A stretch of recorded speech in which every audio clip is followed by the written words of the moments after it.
Alors pour commencer et avant de semer, je vais préparer la planche sur laquelle je vais faire les semis. Pour la préparer, moi je n'ai pas pour habitude de bêcher, je pense qu'il faut laisser ce travail-là au ver de terre, mais en début de saison, quand ça n'a pas été cultivé depuis plusieurs mois, il peut être utile d'aérer la terre.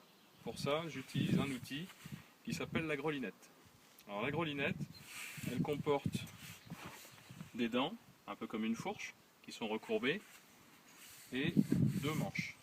C'est beaucoup moins fatigant à utiliser que d'utiliser une bêche, et surtout ça fait un meilleur travail parce qu'on ne retourne pas la terre, simplement on va la décompacter.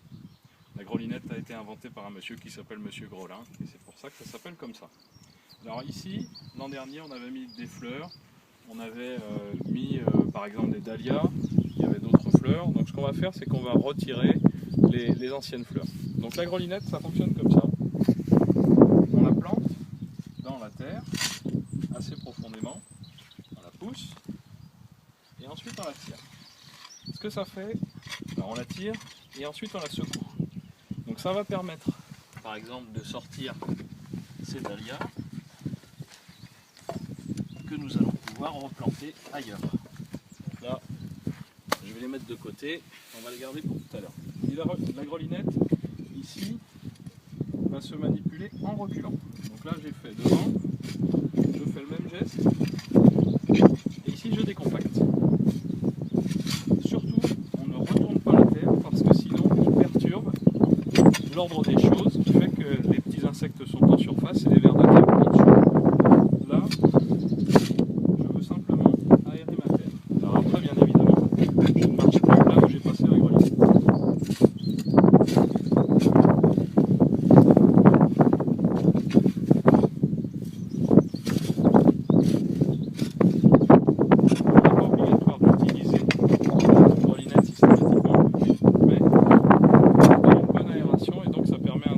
Des racines plus simples. Le deuxième outil que j'utilise pour préparer ma terre, c'est un croc à fumier. Alors le croc à fumier, en fait, je vais l'utiliser simplement pour ratisser les différentes plantes qui restent, et ensuite les arracher. Là en bord de mur, il arrive parfois qu'on ait des ronces, donc je vais aussi les enlever. Donc je gratte simplement, mais sans aller en profondeur. Ce qui m'intéresse, c'est de former en surface une couche bien fine. Je prends les différentes mauvaises herbes. Alors vous verrez que moi j'aime pas qu'on parle de mauvaises herbes, je préfère qu'on parle d'adventices, c'est-à-dire des plantes qu'on n'a pas cherché à faire pousser, mais qui vont pousser toutes seules parce que un sol ne reste jamais nu, il se couvre. Et donc pour se couvrir, il va utiliser les graines qui sont en profondeur. Là vous voyez, il peut y avoir des cailloux. Je retire les cailloux et je forme un lit de semences bien fin. Alors d'une manière générale, je ne secoue pas les racines au-dessus de la terre parce que si je secoue les racines, ce que je vais faire tomber, ce sont des petits morceaux de terre et des graines qui étaient enfouis assez profondément. Donc vous voyez là presque 20 cm. Et donc si je remue la terre, si je la retourne, ou bien si je secoue les racines, je vais faire germer des plantes dont les graines dormaient en profondeur. Donc ça ne m'intéresse pas. Voilà.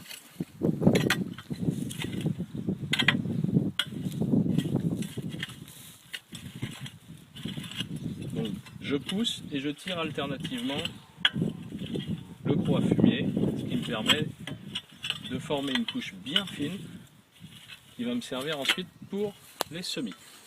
Maintenant que la planche est dressée, ce que je vais faire, c'est que je vais mettre du compost. Alors ce qu'on peut remarquer ici, c'est que la terre est déjà très noire. Donc ça veut dire qu'il y a eu des apports de compost réguliers. Et à chaque fois que je fais des semis, j'apporte du compost. On va voir pourquoi.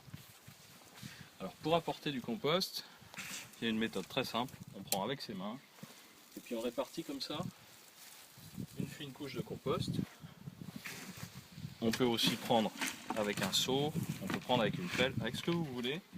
Mais l'idée, c'est que vous ayez une couche fine de compost d'à peu près 1 ou 2 cm. Alors pourquoi on fait ça? Donc je vais en remettre un petit peu, puis ensuite je vais vous expliquer pourquoi on fait ça.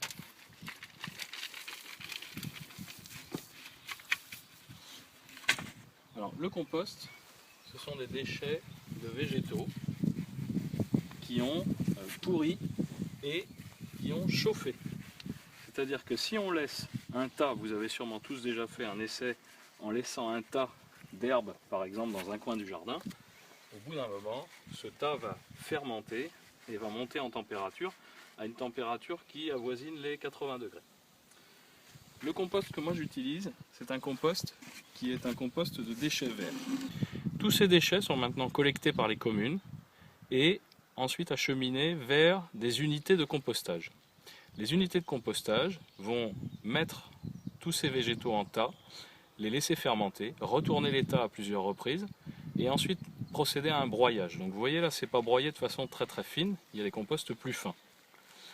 Le gros intérêt de ça, c'est que comme ça chauffe très fort, à peu près à 70 degrés, les graines qu'il y avait à l'intérieur vont être détruites par la chaleur. Donc ce que je fais en mettant une couche de compost, c'est que je mets une fine couche, à peu près 1 cm, et cette couche va former un écran lumineux qui va bloquer la germination des graines qui sont en dessous. C'est-à-dire que toutes les graines de mauvaises herbes, l'adventice, vont rester en dessous et leur germination va être bloquée, elles ne vont donc pas pouvoir pousser ou pas rapidement. Il y a deux choses qui permettent à une graine de pousser, c'est la lumière, premièrement, et deuxièmement, l'eau.